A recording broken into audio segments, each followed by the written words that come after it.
The last thing Claire Johnson felt like doing was sitting in a conference room, clicking through slides about the law of physics. All she wanted was her couch and silence. Later that night, she decided she'd earned something special and allowed herself a few drinks. She was glad she hadn't driven. She wasn't drunk, just warm and light from the alcohol. As she texted for a rideshare, a car pulled up as if it had been waiting for her. The driver said nothing when she climbed in. They rolled past a small 24-hour drugstore where a lone clerk was arranging boxes on a table.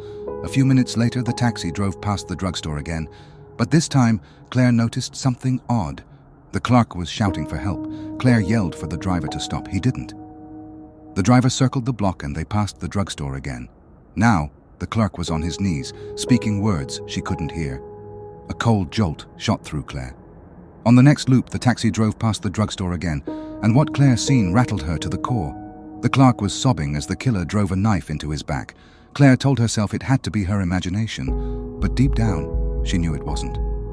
The car circled once more, and when the drugstore came into view again, it was wrecked. Claire reached for the door handle, but the doors were locked shut. At this point, the taxi went around the corner. This time, the drugstore's windows were boarded up, as if it had been abandoned for years. Claire's hands shook as she dialed 911. The operator's voice came through in bursts of static. She was about to hang up when the line cleared. "What's your emergency?" Claire poured out the details in a rush. However, when the operator's voice returned, it was flat and calm, as if she thought Claire was making the whole thing up. Then came the words that made Claire's stomach twist. "Ma'am, there is no drugstore in that area.